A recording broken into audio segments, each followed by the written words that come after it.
예수 그리스도 이름으로 기도합니다. 아멘. 반갑습니다.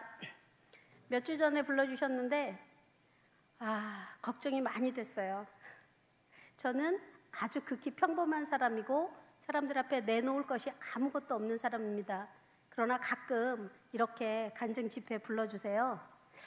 그래서 무슨 얘기를 할까 고민한 이유는 할 얘기가 너무 많은데 45분만 얘기하래요. 너무 짧아요.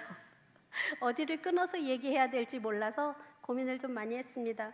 아무튼 오늘은 어떤 얘기를 해드릴까 생각했습니다.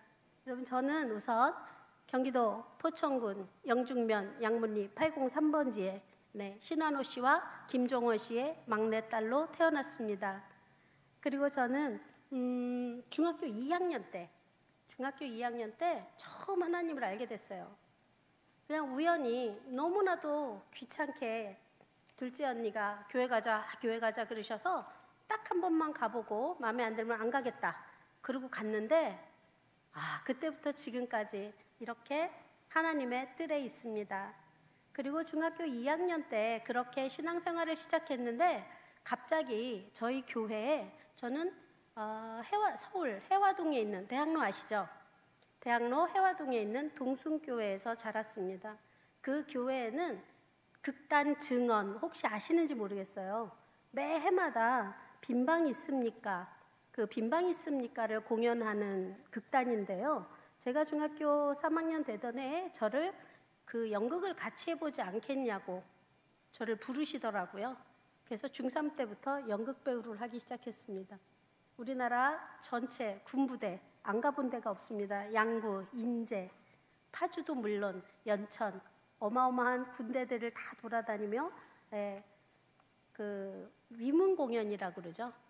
교도소, 안양, 청송, 교도소란 교도소는 다 가봤습니다. 제가 잊지 못할 건 고3 때 그 청송교도소 안에 들어갔는데 거기는 우리나라 범법자 중에 가장 강력범죄자들이 있습니다. 주로 살인 쪽이 많은데요. 그 철창 안에 들어가서 연극을 하곤 했습니다. 무서웠어요. 냄새가 지독했습니다. 제가 고3 때면은 지금부터 한 40년 전쯤 되죠. 그쯤 될 때 냄새가 대단했었습니다. 그런데 연극하는 도중에 회개하고 흐느껴 우는 재소자들이 굉장히 많았습니다. 그런 어린 시절을 보냈고요. 중학교 2학년 때부터 청년이 될 때까지 그 지금 신사동에 있는 그 입춘이라는 그룹으로 고아원 친구들을 돌보는 주말마다 고아원 친구들 가서 신발 빨아주고 옷 빨아주고 수학 가르치고 연극 가르치고 미술 가르치는 일을 했습니다. 그런 청소년 시절을 보냈고요. 제가 할 얘기가 너무 많지만 가장 센 우리의 그리스도인의 가장 꽃 광야 생활에 대해서 이야기하겠습니다. 결혼부터 시작됩니다. 제 광야는 사실 트레이닝은 대학 가는 일부터 시작해갖고 순전치 않았어요. 대학을 3번 떨어졌습니다. 실력이 없었던 걸까요? 계속 떨어지더라고요. 삼수까지. 그런데 제가 나중에 그거를 다 접고 사회생활을 하고 있을 때 갑자기 대학을 가게 됐고 그렇게 대학에 들어가서 너무 재미있고 행복한 시간들을 보냈고요.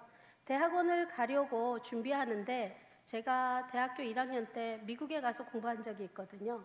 대학교 1학년 때 미국 가서 잠깐 공부했는데 거기 보스턴 주립대에서 저를 계속 초청하는 겁니다. 그 대학원으로 오라고요. 그래서 전 당연히 대학원을 글로 갈 줄 알았죠. 그래서 준비하고 미국 가서 입학 허가서를 받아들고 집에 왔는데 언니들이 집안 형편이 너무 어려워지고 있대요. 그래서 도와줄 수가 없다고 이야기합니다. 그래서 저는 골방에 들어가서 많이 기도했죠. 울며 기도하고 그리고 교회 장로님을 찾아가서 부탁해 보기도 하고 갖은 줄을 다 쓰다가 결국 미국행은 포기하고요. 그게 29살입니다. 미국행은 포기하고 한국에서 대학원을 했죠. 그리고 나서는 제가 대학 생활이든 대학원 생활이든 사회생활을 같이 했어요.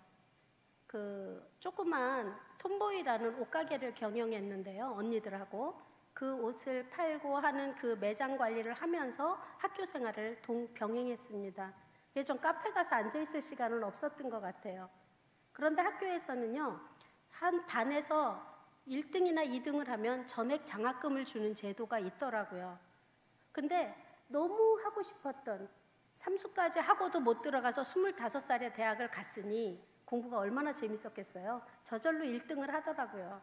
4년 동안 한 번도 등록금을 내보지 않았습니다. 이거는요, 제가 여기 청년분들이 많아서 말씀드리는데요, 좌절하지 마십시오. 못해도 괜찮아요. 사람이 정한 시간에 하지 않아도 괜찮아요. 그러나 그 방향으로 마음을 갖고 있으면 하나님은 언젠가 그 문을 열어주세요. 그런데 저에게 그 5년, 좌절했던 5년, 너무나 내 친구들이 대학 생활하는 걸 부러워서 혼자 눈물을 흘리던, 쪽팔려서 교회 생활을 하기가 너무 어려웠던 그 5년이 없었다면 저는 결코 장학생이 될 수 없었을 겁니다. 그거에서 스피드가 붙기 시작하면서 제가 대학원까지 갈 수 있었고요. 대학원을 갔는데 미국으로 가지 못한 그 자포자기하는 마음이 있어서 가게에 오신 손님이 저한테 연태 씨 결혼해, 좋은 사람 있어 하고 소개를 시켜주는 거예요. 그래서 그럼 한번 만나볼까요? 제가 한 3번 정도 거절하다가 만나기로 했습니다. 9월 1일 도남동에서 만났어요. 백악관이라는 카페에서.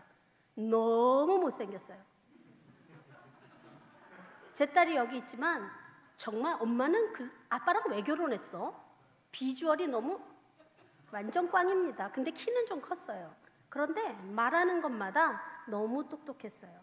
그 똑똑함에 제가 빠졌죠. 그런데 이 사람은 사법고시를 하는 사람이고 저는 친정에서 언니들 도움을 받고 공부하는 학생이었습니다. 무슨 돈이 있었겠어요. 그냥 가벼운 결혼식을 진행했죠. 이 사람이 그래요. 저한테 3번 만났는데 자기는 사법고시생이니까 시간이 없대요. 결혼할 거면 계속 만나고 아니면 그만두자는 겁니다. 3번 만났는데요. 제가 그랬죠. 합시다. 그러고 결혼 진행을 했는데 집에 반대가 말도 못했어요. 그때 하지 말았어야 돼요. 엄마가 하는 말은 들어야 돼요. 근데 제가 빠득빠득 우겨가지고 그 결혼을 100일 만에 10번 만나고 결혼식장에 제가 서 있는, 막말 좀 하겠습니다. 또라이 짓을 하고 있더라고요. 결혼하고 시댁에서는 뭐 별로 도와준 게 없으셨어요. 그냥 저희 친정에서 조그만 단칸방 하나 해줘서 살고 있었는데요. 2년이 지났어요. 남편은 이제 1차 시험은 합격했고 2차 시험만 되면 전 판사 마누라다 생각하고 아싸 이러고 이제 열심히 살고 있는데 그게 1993년 12월에 결혼했는데 1996년 초가 되니까요. 점점 IMF가 저희 나라로 다가오고 있었어요. 그때 제가 96년 1월 달에 아기를 가졌다는 걸 알았어요. 제가 12월 달 2주년 결혼기념일 여행을 갔다가 그때 아마 아이가 생긴 것 같아요. 그래서 아이가 생겼구나 하고 있는데 3월 달에 2달 있다가 저희 가게가 부도가 나는 겁니다. 쫄딱 망했어요. 연쇄부도가 나는데 무섭더라고요. 너무너무 겁이 나서 저희는 있는 건물 빌라 3층짜리 한 동 가게 전부 주고 뿔뿔이 흩어졌습니다. 식구가. 그때 임신한 상태에서 부도 처리를 하느라고 뿔뿔이 흩어진 상태에서 그 다음에 5월 달이 됐어요. 저는 시댁에 잠깐 가 있었고요. 남편은 고시원에 있었는데 시댁에 있는데요. 고시원에서 전화가 왔어요. 남편이 쓰러졌다고.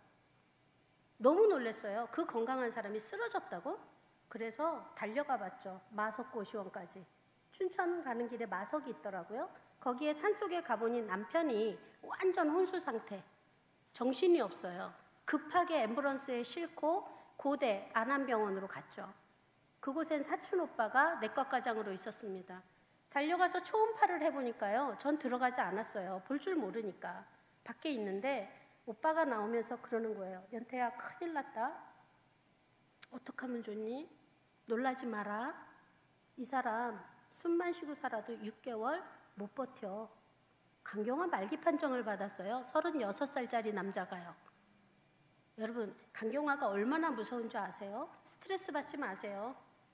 운동들 많이 하세요. 나쁜 거 자꾸 몸에 집어넣지 마세요. 이 사람은 스트레스가 너무 극심했고요. 아버님이 B형 간염 보균자였고 아버님이 간경화로 돌아가신 지 제 결혼 전 3년 전에 돌아가셨더라고요. 그러니까 이 사람에게는 B형 간염 보균이 있었던 거예요. 너무 놀라서 이 사람을 입원을 시켰죠. 그런데 제가 부도나고 2달간 시댁에 있는 동안 시댁의 그 핍박이 엄청 심했어요.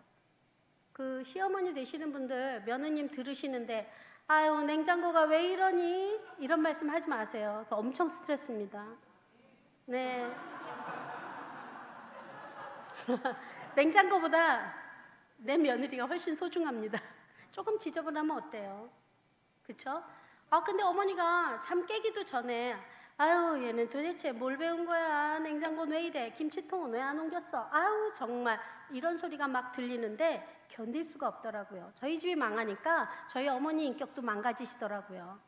아무튼 그래서 이제 남편의 병원 생활이 시작됐는데 너무 기뻤어요.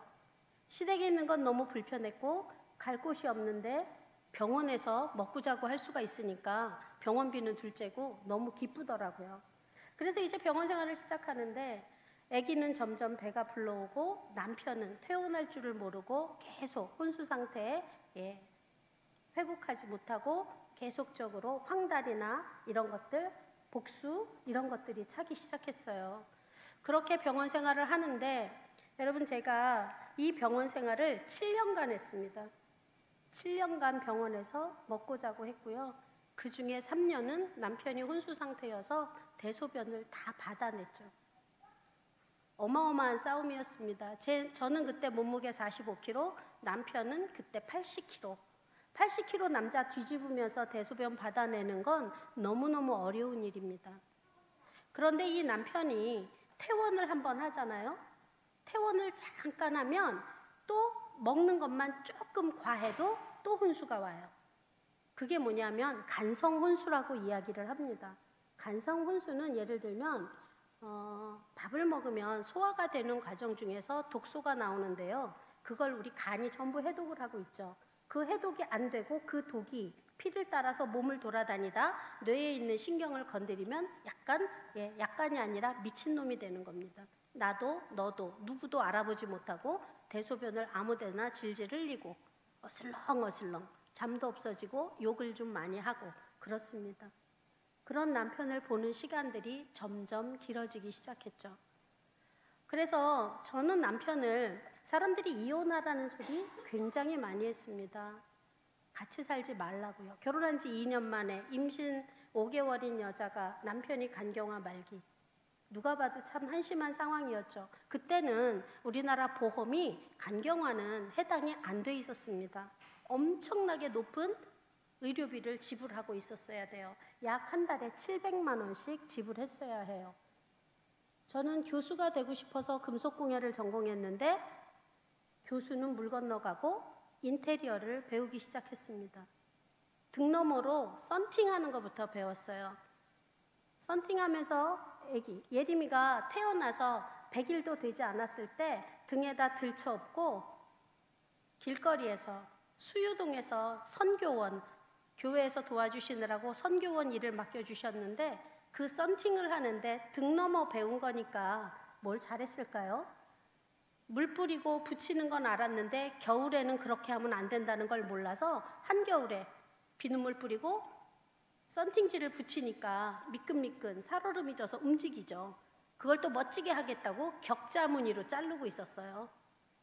그렇게 등 뒤로는 버스가 지나다니고 너무너무 창피하고 내가 왜 여기 서 있어야 되는지 너무 초라해서 죽고 싶은 마음이 참 많았습니다. 그런 곳에서 인테리어를 배우기 시작해서 경제적인 돈을 감당해야만 했었습니다. 처음에는 70만 원짜리 일이 들어오다가 그 다음에는 200만 원, 500만 원, 1000만 원, 나중에는 1억이 넘는 공사를 하게 하시더라고요. 그렇게 하나님은 그 병원비를 감당하게 하시고 한 번도 누구에게 손을 벌려보지 않도록 도와주셨는데 재미있는 건 저희 언니가 같이 부도가낭에서 망했으니까 경제적인 걸로는 도와줄 수가 없잖아요. 그러니까 구청, 강북구청에 가서 문에 서 있었대요. 구청장님 만나게 해달라고. 하도 거기서 서 있으니까 아래 직원분들이 너무 곤란하죠. 무슨 일이냐고 묻더래요. 내 동생이 이래저래 해서 학생부인데 너무 어려운데 의료 수가가 너무 높다. 이거를 2종, 의료보험 2종에서 1종으로 혜택을 받게 도와달라. 수도 없이 찾아갔답니다. 결국에 1종을 따냈어요. 언니 덕분에 많은 의료비를 절감받는. 그런데 그런 아이디어를 주시는 분이 누굴까요? 제가 할 수 없을 때 주변 사람의 마음을 움직여서 하나님은 이 일, 저 일 붙여다가 저를 극복하게 만들어 가시더라고요. 여러분들 겁내지 마세요. 어떤 것이든 내가 하나님 앞에서 하고자 하고 하려고 하고 필요한 거면 머리털까지 다 세신 바 되신 하나님께서 그 필요를 아세요. 단지 우리의 간절함이 그분께 닿아야 합니다. 그리고 그 과정에서 나의 트레이닝 받아야 할 부분들은 충분히 받아야 하겠죠. 그렇게 남편의 병원 생활을 하고 있는데 5번째, 제가 총 39번 입원하고 40번 입원하고 39번 퇴원을 했더라고요. 총 7년 동안 39번 퇴원했을 때 그 처음에 이제 입원하고 5번째 입원했을 때 시어머니가 찾아오셨어요.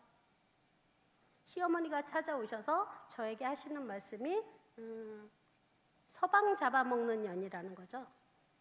너랑 결혼해서 내 아이가 멀쩡하게 있다가 죽음의 문턱에 이르렀고 네가 복이 없어서 그랬다는 거예요. 그러니까 우리 신랑이 너무 아픈 몸을 이끌고 그러시더라고요. 병원에서. 엄마, 아버지는 엄마가 잡아먹었어? 이렇게 얘기를 하더라고요. 아버님도 간경화로 돌아가셨거든요. 그러면서 어머니께 다시는 오시지 말라고 이야기하더라고요. 그때부터 어머니와 보지 않은 사이가 13년 동안 어머니는 제가 병원 생활을 하는 동안 단 한 번도 오시지 않았어요. 어머니가 겁났던 건 처음이었다면 어머니도 모르셨을 텐데 아버님을 병간호 해보셔서 돈이 얼마나 많이 드는 일인지 이미 아셨던 거예요. 그래서 어머님은 떠나셨던 거고요. 그리고 저는 어린 딸과 그리고 예림 아빠만 남아 있었죠. 그렇게 병원 생활을 하는 동안 저는 돈이 없어서 밥 굶기를 밥 먹듯이 했습니다. 도저히 돈이 10,000원도 없어서 그때는 인테리어가 활발해지기 시작한 시기는 병원 생활을 한참 하고 나서입니다. 그런데 초창기 병원 때는 학생이었던 제가 할 수 있는 일은 삭바느질이었어요. 그래서 제가 웨딩드레스 샵을 하는 친구에게 전화를 해서 굿을 다는 일을 달라고 했어요. 웨딩드레스 굿을 화려하죠. 그거 밤새 상체 하나 달면 그 당시에 40,000원 줬고요.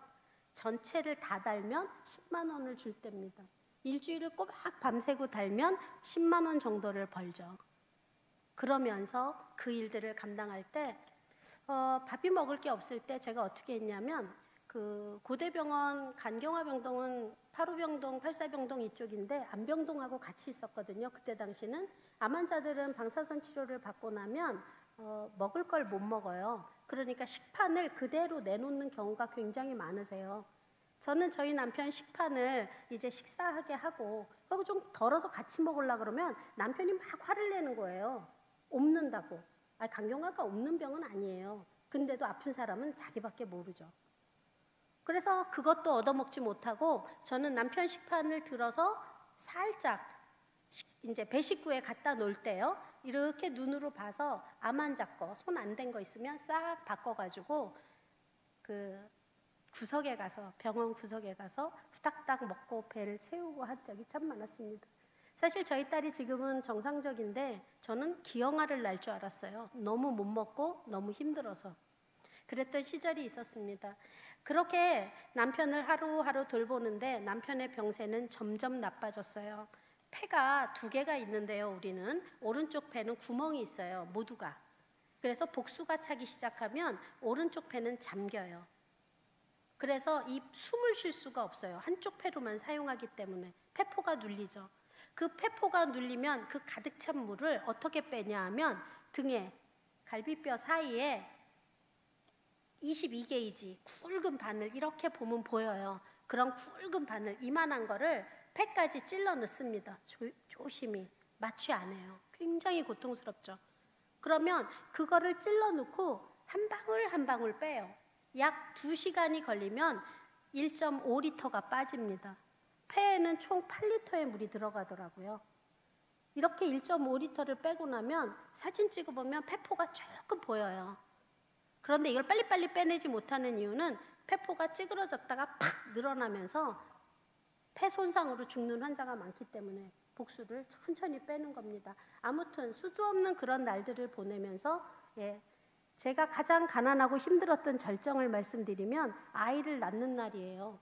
남편의 병세는 항상 병원에서 있고 그렇게 알부민 사다 갖다 맞아야 되고 물을 빼야 되고 대소변을 받아내는 전쟁터에서 저는 예림이를 낳는 날이 되었습니다. 예림이를 낳아야 되는데 돈이 제 수중에 딱 50만 원이 있었어요. 그런데 자연분만을 하면 50만 원이면 되죠. 그런데 제왕절개를 하면 100만 원이 조금 넘는 병원비가 나옵니다. 저는 100만 원이 없어서 아이 낳는 날을 오버했어요. 기다렸죠. 애가 신호를 보낼 때까지. 세상에 험한 거를 알았는지 예림이 나올 생각 안 하더라고요. 그래서 제왕절개를 하래요. 이 병원에서 돈을 벌려고 나한테 거짓말을 시키나? 병원을 바꿨죠. 그랬더니 고대병원에서 제왕절개 해야 된대요. 그러면서 저한테 아니 못 배운 사람도 아니고 이렇게 무식하게 도대체 2주나 시간이 지나서 이렇게 노산에 처음 출산에 아니 이런 위험한 상황을 만들면 어떡하냐고 어디 가서 무엇을 했냐고 저한테 막 혼을 내시더라고요. 그래서 10월 1일은 국군의 날, 10월 3일은 개천절 둘 다 휴일이라 10월 2일 날 급하게 수술을 하게 됐습니다. 예림이를 낳고 병원에 있는데 너무 슬프더라고요. 아무도 찾아오지 않았어요. 언니만 잠깐 왔다 가고 그리고 아무도 오지 않는데 소변줄을 매달아 놨더라고요. 그리고 의식을 깨보니까 아줌마들이 수근수근거려요. 제가 돈이 없어서 2인실에 못 들어가고 6인실에 들어갔거든요. 일반 병동으로. 그러니까 사람들은 아버지 없는 애를 낳나? 하고 싶은 말씀들을 다 하시면서 소근소근 속닥속닥 하시는 게 들리더라고요. 그래서 제가 이거를 어떻게 할까? 어떻게 하면 이 창피하고 초라함을 벗어날 수 있을까 생각을 했죠. 정신을 차린 시간이 4시 반이었습니다. 새벽. 그래서 저는 성경을 폈어요. 일어나자마자. 성경을 딱 펴놓고 그리고 나서 성경을 피기 전에 제가 화장실을 갔어요. 소변줄을 들고 수술한 배를 쥐고 밀고 화장실에 가서 엄마가 뜨거운 물을 만지면 괜찮다는 얘기는 생각이 났어요. 뜨거운 물로 정리정돈을 한 다음에 주머니에서 눈썹, 립스틱 화장을 했습니다. 맨 얼굴에. 얼마나 웃겼겠어요. 그리고 자리로 돌아와서 초라하게 보이기 싫다는 그 하나의 마음으로 자리에 돌아와서 성경을 딱 펴고 제가 성경을 보는 척을 했습니다. 하나도 글자가 눈에 안 들어오죠. 돈 걱정에 초라해 보일 것 같은 내 모습에 너무 비참한 그 상황이.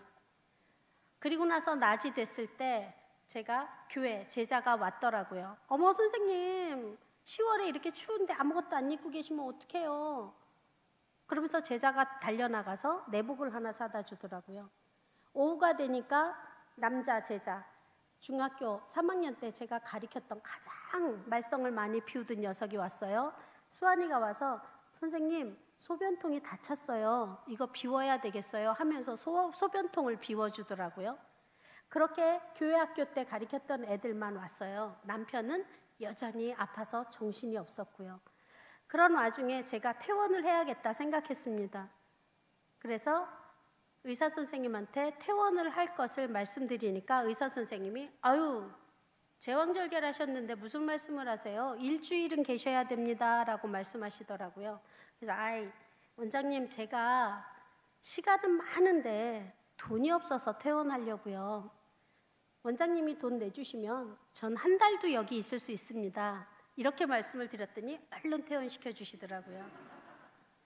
하루 만에, 수술한 지 하루 만에 퇴원을 했습니다. 그런데 시댁은 이미 저희와 관계가 끊어졌고 갈 곳이 없었고, 간간히 남편이 퇴원했을 때 저희는 갈 곳 없을 때 그냥 오살리 기도원 무료로 갈 수 있는 곳들, 아니면 차는 한 대 있었으니까 차에서 잠을 자곤 했었거든요.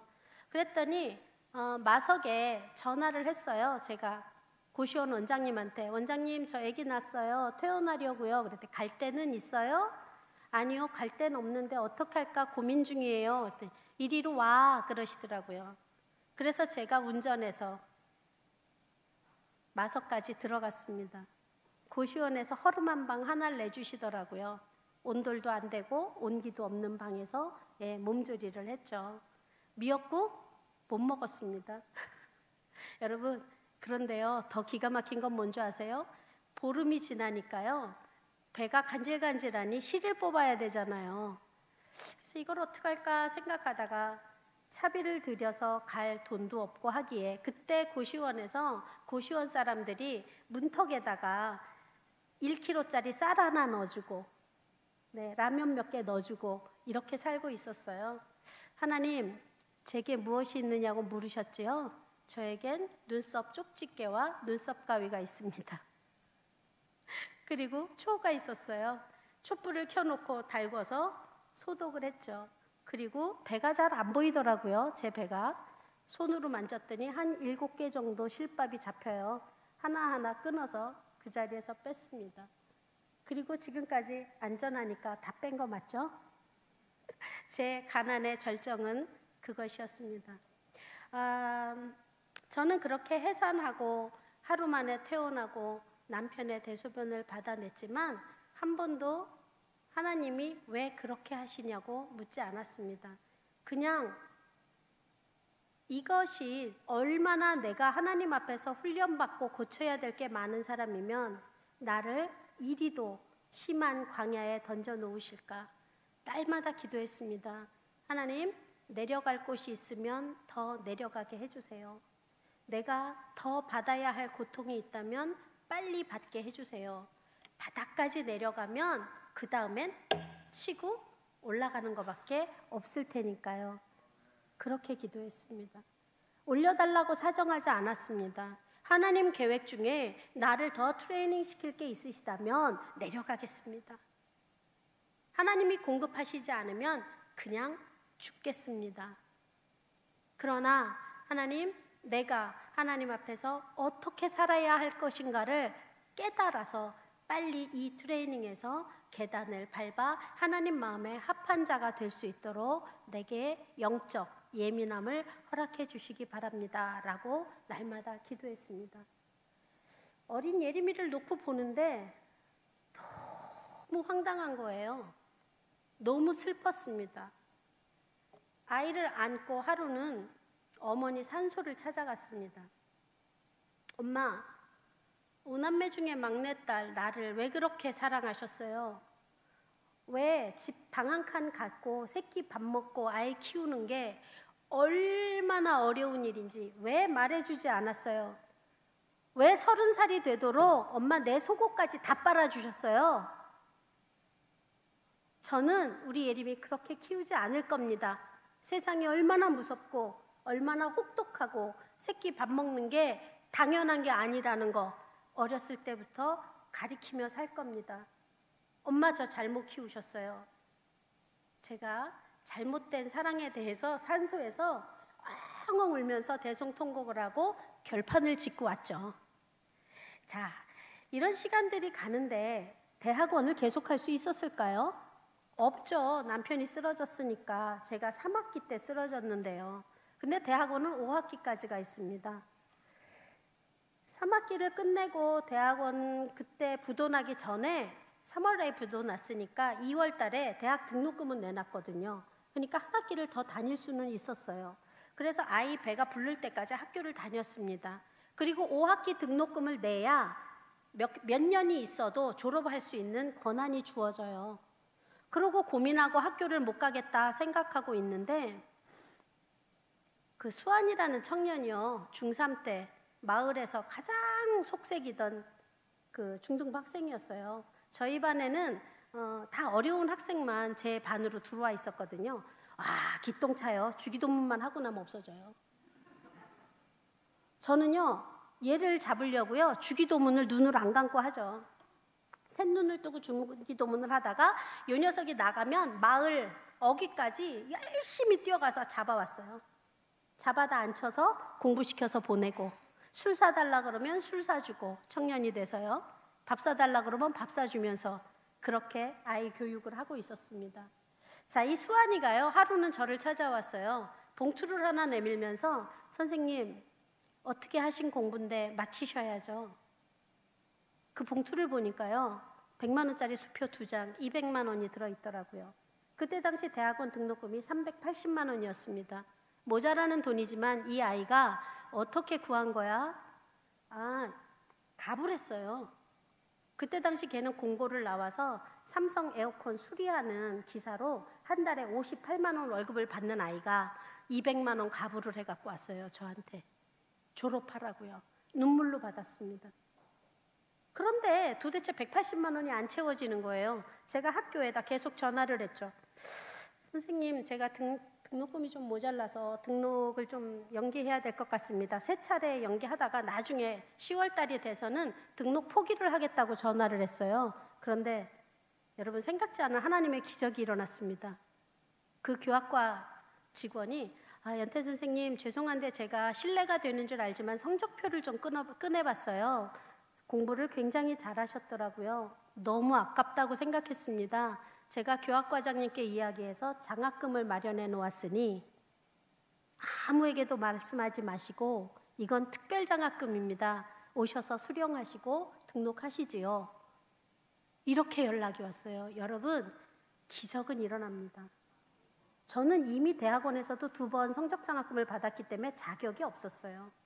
하나님은 자격이 있든 없든 조건이 되든 안 되든 하나님 마음이에요. 하나님이 마음에 하시겠다고 생각하면, 여러분 기도할 때 저는 어떻게 하는 줄 아세요? 어떻게 해주세요 기도하지 않습니다. 하나님, 내 생각에는 이렇게 되면 참 좋겠는데 목적지는 이건데요, 방법은 모르겠어요. 하나님의 기발난 방법으로 저 좀 거기 가게 해주세요. 하나님의 방법, 저의 방법 쓰지 않겠습니다. 기다리겠습니다. 저는 이렇게 기도하거든요. 아니, 내 생각으로 기도해 보니까 한 번도 맞은 적이 없어. 근데 종착역은 거기에 가 있더라고요. 그래서 그렇게 등록을 해서 나중에 2년 후에 제가 졸업을 하게 되는 계기가 됐습니다.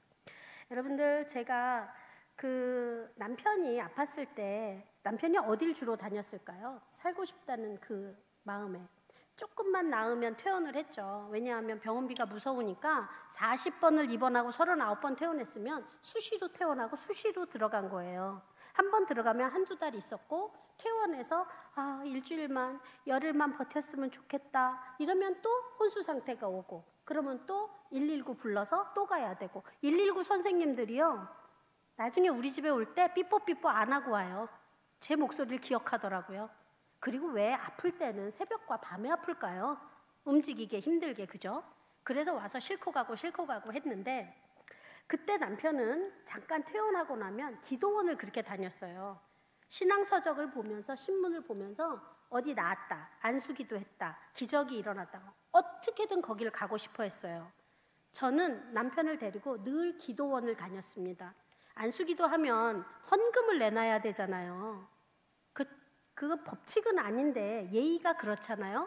그런데 예배를 드리고 있을 때 겨우 기름값만 해서 남편을 데리고 갔는데 헌금할 돈이 없는 거예요. 근데 너무 창피한 거예요. 너무 뻔뻔해 보이는 것 같기도 하고. 그렇다고 제 이마에다가, 사실은 제가 싸가지는 무척 있는 사람이고 교양도 있는데 제가 사정이 안 좋고 사정이 이래서 지금 헌금을 못하는 사정입니다. 이거 써붙일 수도 없고요. 그래서 고민을 했죠. 하나님, 사람 앞에 창피한 건 어떻게 견디겠는데요, 하나님께 대한 감사헌금은 어떻게 할까요? 너에게 무엇이 있느냐 늘 물으시죠. 저에게 건강한 몸이 있습니다. 그리고 딱 생각을 주신 게 뭔지 아세요? 기도원에만 갔다 오면 양말이 더러워져서 빨기가 너무 힘들어요. 기도원 청소가 잘 안 되고 있구나. 그래서 그 다음부터는요, 걸레를 싸들고 다녔어요. 걸레하고 세제, 손걸레요. 그리고 예림이를 들쳐업고 남편이 기도받으려고 이렇게 줄 서 있으면 제가 그 기다리는 동안 걸레 빨아서 청소하기 시작했어요. 하나님, 이게 제 헌금이에요. 남들이 볼 때는 뭐 설명할 수는 없고 창피하지만 그냥 하나님한테는 내 마음을 보여드려야 될 것 같아요. 그래서요, 구석구석 청소하기 시작했고, 나중에는 간이 조금 커지니까 강대상까지 기어 올라와서 강대상 청소도 하고 막 그랬습니다. 그런 날들이 한 3년? 여러분, 하나님이 제 기도를 기억하실까요? 못 기억하실까요? 나중에 성공한 다음에 하나님이 기도원 청소하던 장면을 저한테 딱 보여주시더라고요. 그걸 기억하고 있다고. 하나님은 여러분이 하시는 마음의 헌금, 삶으로 하는 헌금, 여러분의 생각으로 하는 모든 것들을 다 예물로 받으세요. 그러시니까 우리의 기준으로 하는 모든 것들에서 벗어나시길 바랍니다. 인간이 정해놓은 법칙에서 벗어나시기를 바랍니다. 너희 마음에 그리스도의 영이 없으면 그리스도인이 아니니라 말씀하셨습니다. 너희가 무슨 일을 하든 죽게 하듯 하라 말씀하셨습니다. 너희가 무엇을 하든 사랑으로 행하라 하셨습니다. 목사님 때문에 교회 오세요? 옆집 여자 보고 오세요? 여러분, 하나님 만나러 오시는 거죠? 하나님, 그분이 인생의 열쇠인 걸 믿으시기 바랍니다.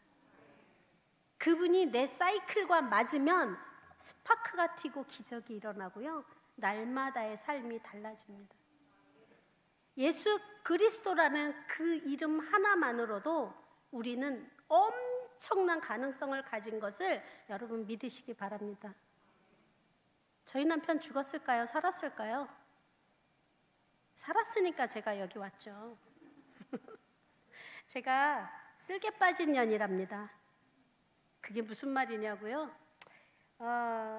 신령한 남편을 그렇게 하는 동안 막바지에 너무 바트게 이제 입원하고 퇴원하고 하는데, 제가 먹고 사는 게 너무 힘들어서 그때 과외를 시작했거든요. 아이들 과외는 20살 때부터 했습니다. 산수 가르쳤어요. 산수. 뭐 거창한 걸 가르친 게 아니라 초등학생에서 중학교 1학년까지는 커버가 됩니다. 중2부터는 커버가 안 됩니다. 실력이 없어요. 근데 초등학생 수학은 제가 기똥차게 가르쳐요. 그림으로 그리듯이 아이들 머릿속에 그림으로 수학을 풀 수 있게 제가 가르치는데요, 차고 넘쳤어요, 애들이.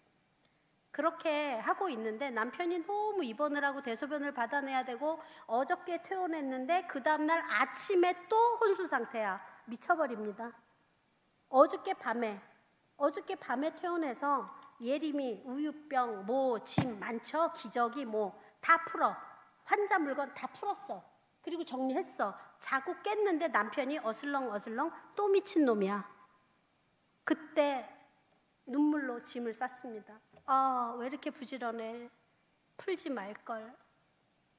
그러면서 과외를 다 접고 가정교사 딱 한 자리만 남겨놨었거든요. 미래미소 어머니 한 달에 80만 원짜리.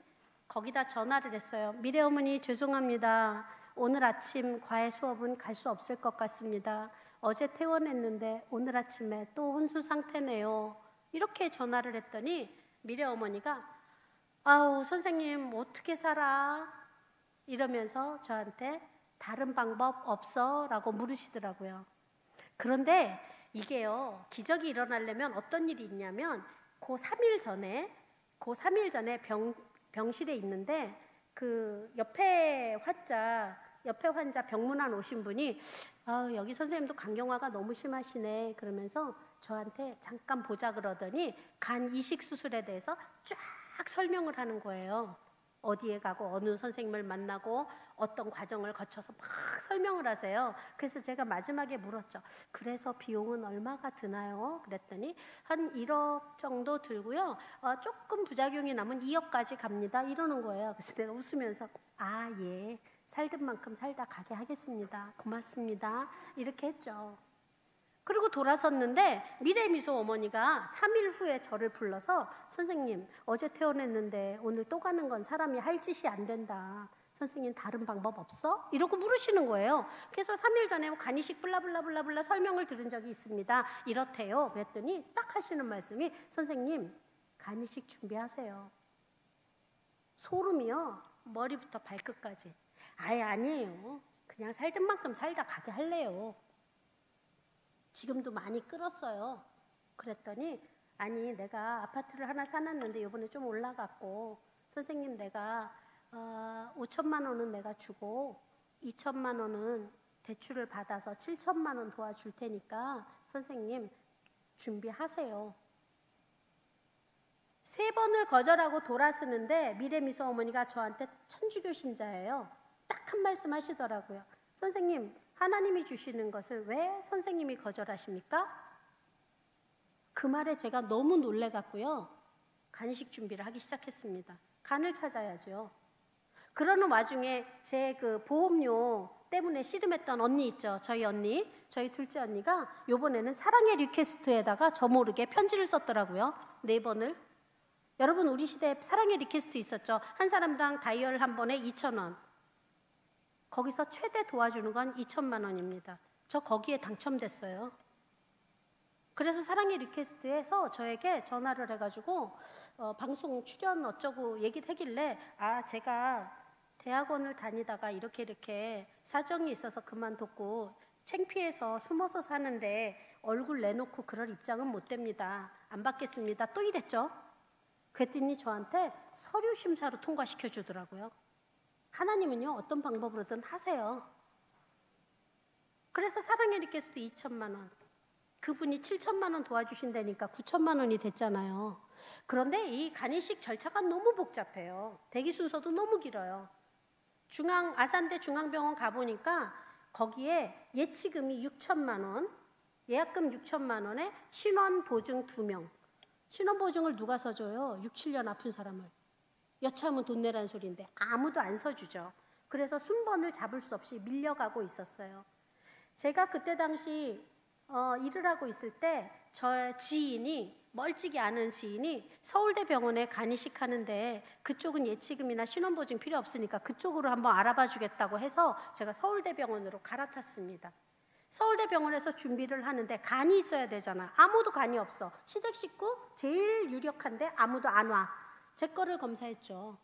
그리고 저희 그 언니가 검사를 또 해주셨어요. 근데 너무 웃겨요. 어떻게 친정 식구인 언니와 제게 딱 맞아요. 둘 다 가능하대요. 근데 저희 남편은 1m 78에 80kg. 저는 45, 지금은 뚱뚱해서 제 모습이 없는 거고요. 그때는 조금 했어요.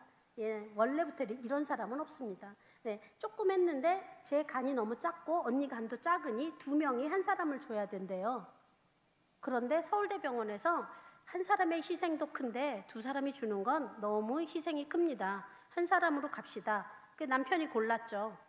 당신은 나 간병하고 일하느라 너무 피곤한 것 같으니 난 아기 안 낳고 시집도 안 간 처형 거를 받겠소 이러더라고요. 그래서 언니가 당첨됐어요. 그래서 이제 언니가 주려고 기다리고 날짜가 다가오고 있는데 윤리위원회에서 걸렸어요. 아내 것과 처형 것이 다 맞을 경우 아내가 주는 것이 도리에 합당하다. 그래서 언니가 아웃되고 수술 4일 전에 제가 갑자기 영문도 모르고 끌려 들어가서, 여러분 얼마나 많이 째는 줄 아세요? 70cm 잽니다. 70cm. 그때는, 지금은 지금도 커요. 그때는 저는 지금 가슴부터 배꼽까지, 이쪽 허리부터 이쪽 허리 끝까지 상처가 있습니다. T자로 크게 열고 이렇게 열고 17시간. 제가 먼저 1시간 전에 들어가고요. 남편이 1시간 후에 들어옵니다. 그런데 제가 간을 열었을 때 지방간 검사를 했는데 지방간 10% 정도 될 거라고 생각하고 열었는데 열어보니 지방간 30%, 줄 수가 없는 거예요. 움직이는 간이 70%밖에 안 되고 너무 작은 거예요. 그래서 우리나라에서 제가 거의 최초입니다. 70%를 잘랐습니다. 제 간에 70%를 잘라서 남편에게 이식했는데, 제가 기적이라고 생각하는 건 70%를 자르기로 결정해준 의사들에게 너무 감사해요. 그거는 너무 무모한 짓입니다. 저는 보름 만에 퇴원을 했어요. 보름 만에 실밥 뽑더니 나가라고 70바늘을 꼬매거든요. 70바늘을 꼬매는데 3겹으로 꼬매고 너무너무 고통스럽습니다. 그런데 제가 수술하고 혼수 상태에서 깨어날 때, 전신마취에서 깨어날 때 하나님이 말씀을 딱 주시는데 뭐라 그러신 줄 아세요? 저더러? 딸아, 내가 너를 사랑한다. 네가 이웃을 위하여 목숨을 바쳤으니 이보다 큰 사랑이 없느니라. 내가 너를 축복하고 축복하마. 제가 그날 아침에요, 수술한 첫날 일어나 앉으면서 대성통곡을 했어요. 하나님, 남편을 이웃이라고 생각해 본 적이 한 번도 없어요. 그리고 이 일이 목숨을 바치는 일이라고 생각해 본 적이 한 번도 없어요. 제가 축복받을 만한 일을 했다고 생각한 적이 한 번도 없는데 주신다니 감사합니다. 얼마나 그 음성이 또렷한지 대성통곡을 했어요. 그리고 남편은 아주 무사히 회복하기 시작했습니다. 남편이 너무 이기적이어서 힘들기는 했고요. 네, 평생 경제, 가정 경제를 제가 책임져야 해서 너무 무거웠어요. 하지만 그것을 감당하게 하신 하나님이 대단하신 하나님입니다. 여러분, 만약에 여러분 앞에 어떤 거대한 산이 나타나거든 겁내지 마세요. 제가 이사야 말씀 하나만 읽어드릴까요? 하나님이 뭐라 그러셨는지. 이건 여러분에게 모두에게 하시는 말씀입니다. 야곱아, 너를 창조하신 하나님께서 지금 말씀하시느니라. 이스라엘아, 너를 지으신 이가 말씀하시느니라. 두려워 말라. 내가 너를 구속하였고 내가 너를 지명하여 불렀나니 너는 내 것이라. 여러분의 의지가 아닙니다. 네가 물 가운데 지날 때 내가 너와 함께 할 것이며 강을 건널 때 물이 너를 침몰치 못할 것이며 네가 불 가운데로 지날 때 타지도 아니할 것이요 불꽃이 너를 사르지도 못하리니 대저 나는 여호와 하나님이요 이스라엘의 거룩한 이요 너의 구원자이심이라. 여러분, 이 말씀을 꼭 붙드시기 바라고요. 물, 불, 강, 코로나 우리가 할 도리만 하고 두려워하지 맙시다. 하나님께서는 우리 남편요 99%의 주변 사람과 99%의 의사가 절대로 못 산다 그랬어요. 근데 너무 신기한 건 제 마음속에는요 한 번도 죽을 것 같지 않았어요. 환자가 죽을 것 같이 까딱까딱 하면요 6인실에서 처치실로 빼요. 왜? 그날 밤 6인실에서 돌아가시면 다른 분들이 데미지를 너무 트라우마가 생기기 때문에 처치실로 빼요. 저희가 처치실로 4번 뺐어요. 그래서 남편이요 손을 잡고 오늘 밤 가면 안 돼. 정신 똑바로 차려. 제가 막 이랬어요. 버텨. 누가 와서 가자 그래도 가지 마.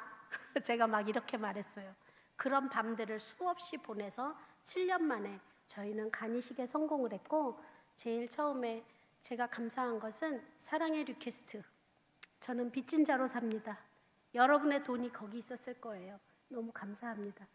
이름 모를 10,000명의 사람이 2,000원씩 2천만 원을 만들어준 그 사랑, 저는 늘 갚는 마음으로 살고 있습니다. 그래서 여러분들은 혼자가 아니에요. 항상 하나님이 동행하시고 여러분의 고통을 하나님께서 기억하신다는 것 잊지 마시고요. 제가 시간이 거의 다 됐는데요. 예림이 얘기 조금만 하고 마칠까요? 아까 목사님이 끝났습니까? 네, 감사합니다. 예림이 얘기 조금만 할게요. 저기 지금 보이시죠? 화면에. 저게 뭐냐 하면 여러분 모두의 고민일 거예요. 아이를 낳는데 잘 키우고 싶죠. 잘 키우고 싶은데 잘 키울 자신이 없더라고요. 근데 저는 예림이를 한 번도 제가 예림이의 엄마라는 생각을 해본 적이 없어요. 그냥 예림이는 하나님이 나에게 주신 사명지라는 생각을 했어요. 그리고 저는 엉겹결에 컸잖아요.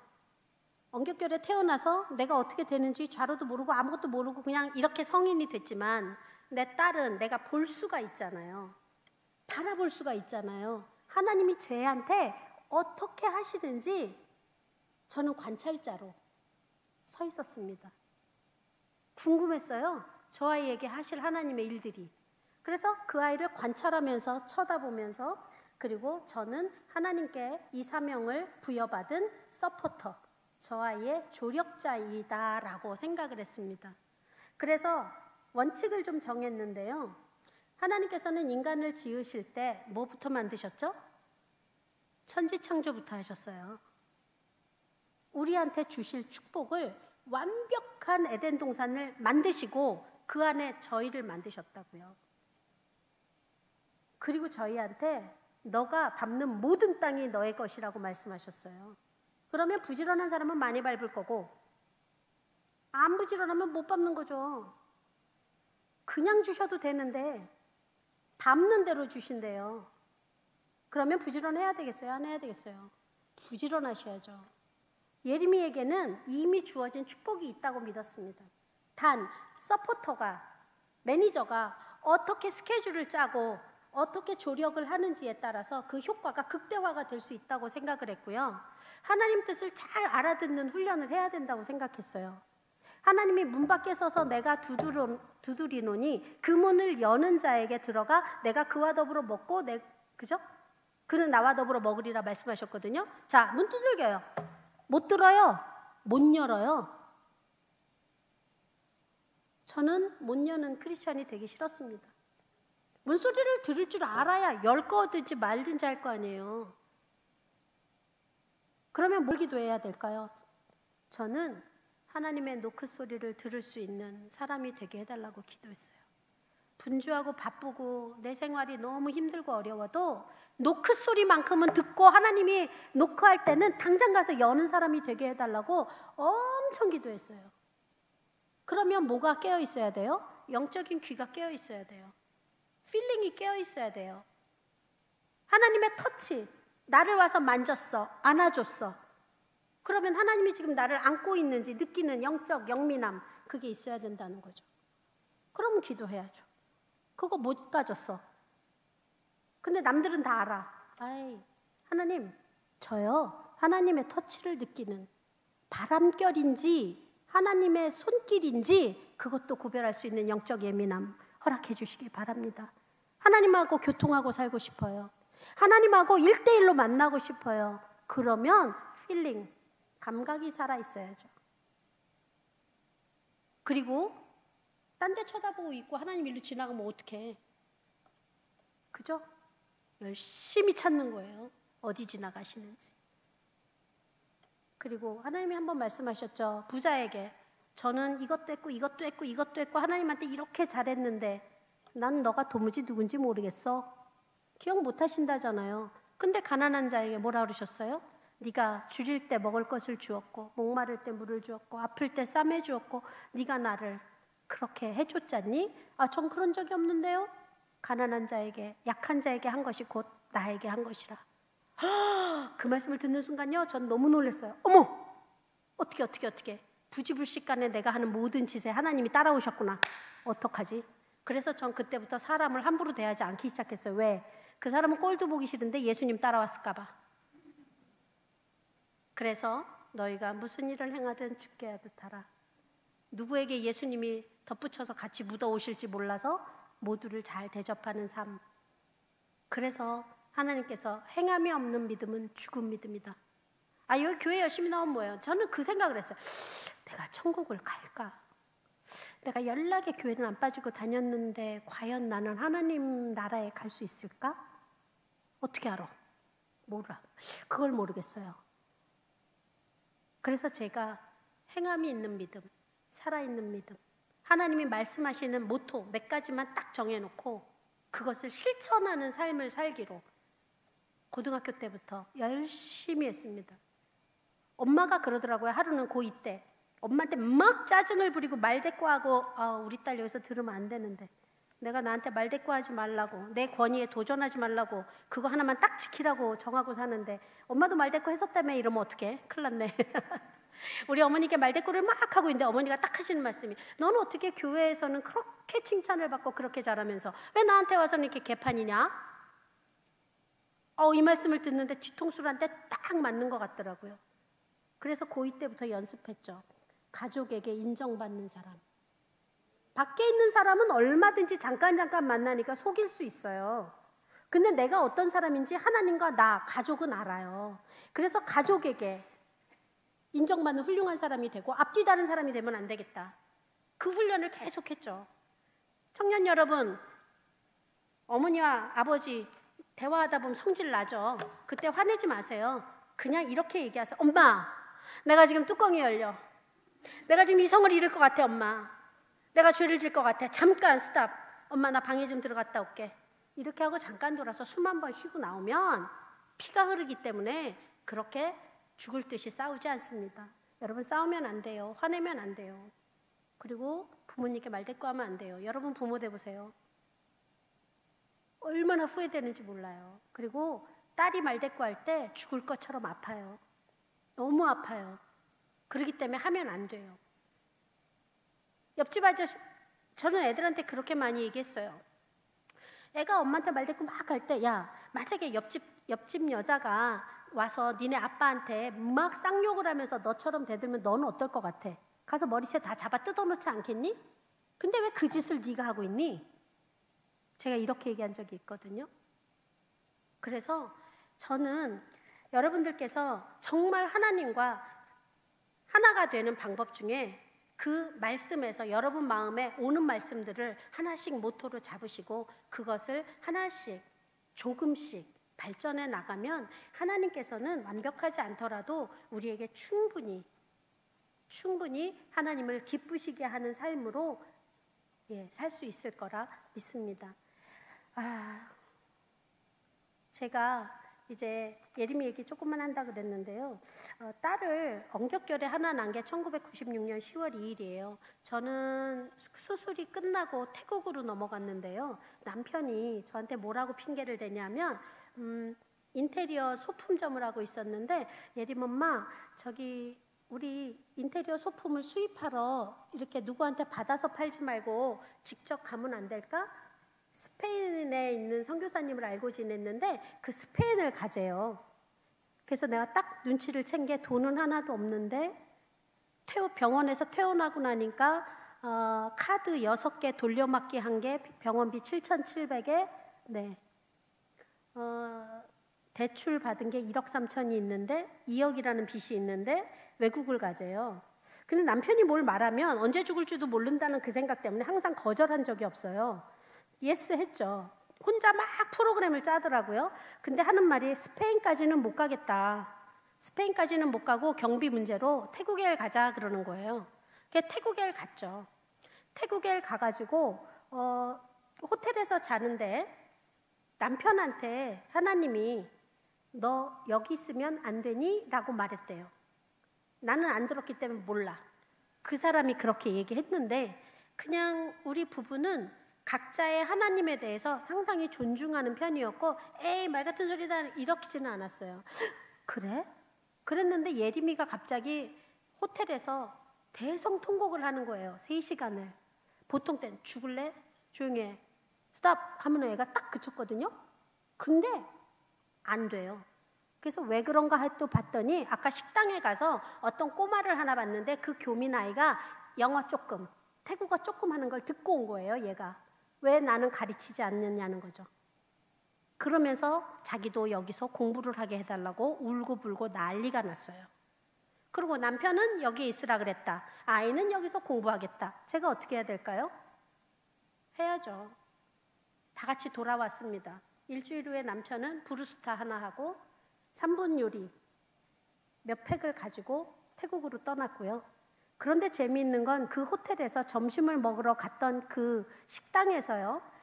식당에서 음식을 주문하고 가만히 앉아 있는데 문으로 세 여자가 들어옵니다. 세 여자가 문에서 들어오는데 한 여자가 어디서 많이 본 듯한 여자예요. 누구지? 그런데 내 마음속에는 부도가 난 적이 있기 때문에 빚쟁인가? 아, 이걸 아는 척을 해야 되나? 막 이런 생각이 막 복잡했죠. 순간적으로. 그 사람도 저를 보고 근데 둘 다 서로 누군지 몰라. 그래서 그 사람하고 막 이제 인연을 맞추기 시작했어요. 그러다가 어디에도 맞는 게 없어. 근데 내가 그분이 저한테 혹시 동숭교회 이래서 네. 그러더니 눈물을 주룩 흘리는 거예요. 아가씨 저예요 이래요. 사춘 새언니더라고요.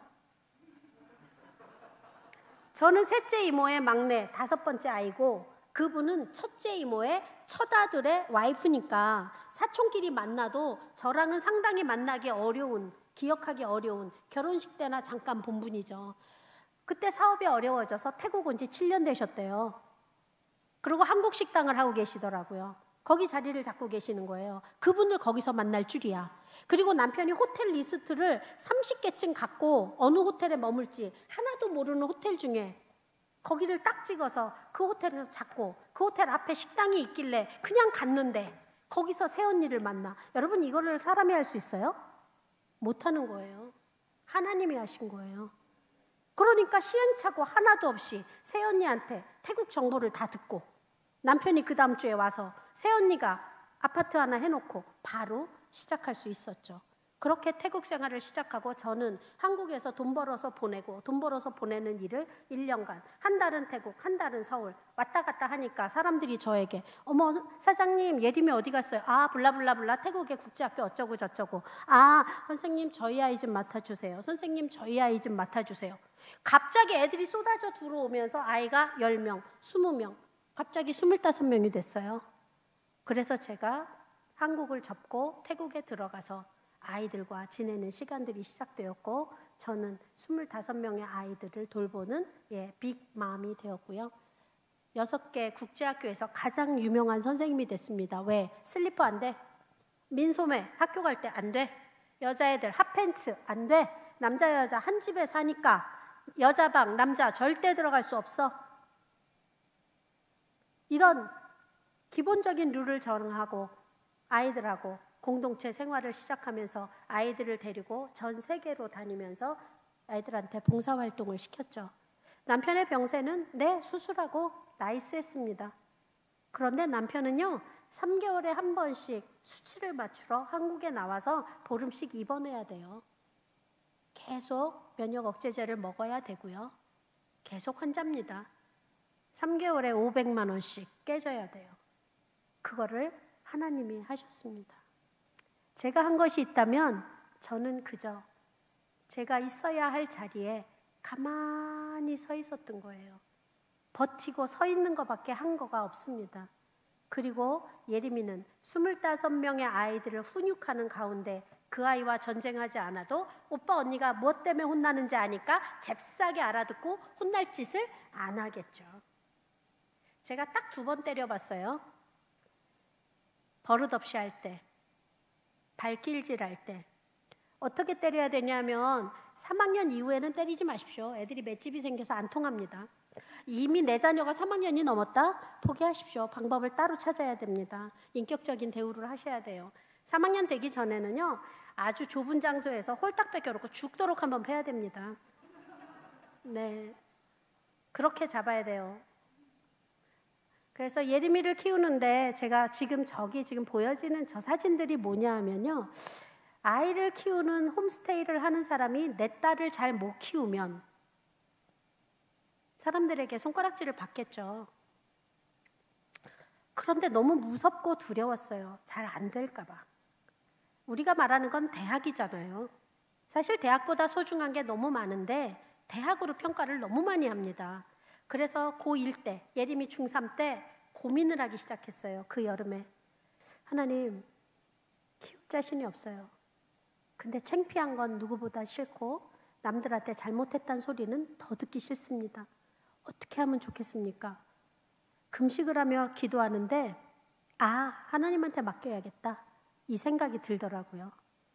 그래서 제가 결정한 건 아이를 혼내다 보면 상처를 주고 성질이 나다 보면 하지 말아야 될 말을 하고 그 말은 영혼의 상처를 줍니다. 그 스크래치는 잘 없어지지 않아요. 그래서 아이한테 말하지 않고 하나님한테 다 일르기로 작정을 했습니다. 그리고 하나님이 해주시는 대로 받아들이겠다고 생각을 했죠. 2011년 8월 15일부터 금식을 끝내고 제가 결정한 건 노트를 하나 샀어요. 가서 이 노트를 5권을 샀어요. 이거를 3년 동안 1000일의 기도를 해야겠다고 생각했어요. 처음 출발은.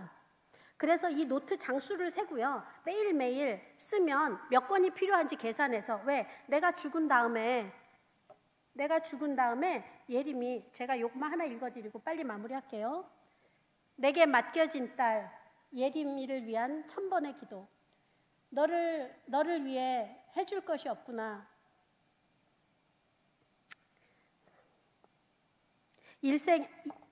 일생의 전환점을 앞둔 너에게 사랑과 응원을 보내고 싶다. 단 하나뿐인 딸에게 엄마라는 이름으로. 예림이가 태어나던 날 베네 저고리 하나 변변히 마련해 줄 수 없었지만 참으로 너희의 가는 길은 훌륭한 발판과 버팀목이 되어주고 싶어 택한 방법이다. 사랑한다. 세상의 벽은 너무 높다. 그 벽을 예림이 네가 넘어야 된다고 생각하니 눈물이 난다. 그래도 넘어야 하는 벽, 그 세상의 벽을 넘으려면 하나님의 도움이 꼭 필요할 것 같아. 엄마가 간절한 1000일간의 특별한 기도를 생각했다. 하나님이 너를 위해 준비하신 축복의 미래를 예림이가 다 받아 누리기를 원하는 마음으로. 하나님은 예림이의 힘이 되어 주실 거야. 우리 함께 하나님께 부탁하자. 너의 소중하고 아름다운 미래를 기대하며 너를 혼자 두고 싶지 않은 엄마가 응원한다. 이렇게 시작했습니다. 그래서 1000번의 기도를 날마다 이 아이의 일상과 이 아이의 부족과 이 아이에게 화가 난 것과 모든 것을 여기에 다 썼습니다. 예림이는 공부를 참 잘했어요. 그런데 시험만 보면 트라우마가 있어서 문제가 안 보인대요. 환장하는 거예요. 시험을 다 망치고 오는 거예요. 그러니 결과로 보는 사회에선 어려운 거죠. 그걸 위해 한 번도 책망하지 않았습니다. 여기에다 썼어요. 시험 때마다. 근데요, 지금은 그게 없어졌어요. 그리고 미국 8개 대학에 붙었고 의사가 되기를 원했고, 그 중에 학비나 동양인을 거절하지 않는, 그리고 이 아이가 장학금을 다 받았는데 제가 장학금을 거절했어요. 장학금을 유지하려면 B학점 이상의 학점을 항상 모든 과목을 유지해야 돼요. 그럼 아이가 숨이 막혀서 죽을 거예요. 영어로 이만한 책을 봐야 되는 아이로선 너무 어려운 일이에요. 그래서 제가 장학금 받지 말라 그랬어요. 네가 장학금 받을 수 있는 아이라는 건 증명했으니 됐다. 그러나 엄마가 감당할 수 있는 학비, 주립대, 오케이, 거기 가자. 그래서 보냈습니다. 뉴저지 러컬스 나왔고요. 올해 졸업했습니다. 2번의 아빠의 문제 때문에 어려움이 있어서 2번의 휴학을 했고요. 늦게 이번에 졸업을 했고 내년에 대학원을 갈 예정인데, 3학년 되던 해에 예림이가 외과 의사가 되기를 원했는데 제가 좀 반대했고 학과가 너무 어려웠어요. 그래서 고민하던 중에 예방의학, 가정의학 쪽으로 돌리고 전염병학을 택했어요. 코로나가 있기 전이죠. 그런데 졸업하는 지금 그 전염병학이 너무 필요한 시대가 되어 있더라 말입니다. 그 선택을 누가 했을까요? 하나님이 하게 하신 겁니다. 그리고 예림이는 그 전까지 외과 의사가 되겠다는 학점은 그저 그랬어요. 뛰어나지 않았습니다. 어려웠던 거죠. 버거웠던 거예요. 근데 질병학, 전염병학으로 딱 바꾸고 나서는 이번에 우등생으로 졸업을 했고요.